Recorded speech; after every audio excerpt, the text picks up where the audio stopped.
जब आपके मर्ज में मजीद इजाफा हो गया तो आपने इशारे से हजरत अली को अपने करीब बुलाया।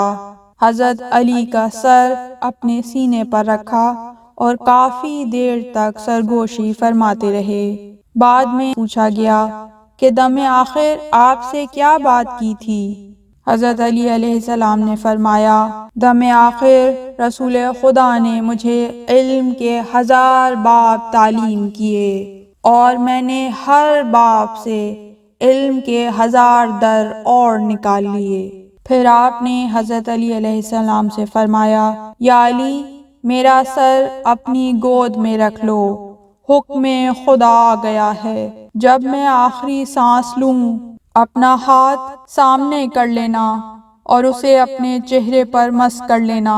मेरे दफन से पहले मेरे जनाजे को तन्हा न छोड़ना।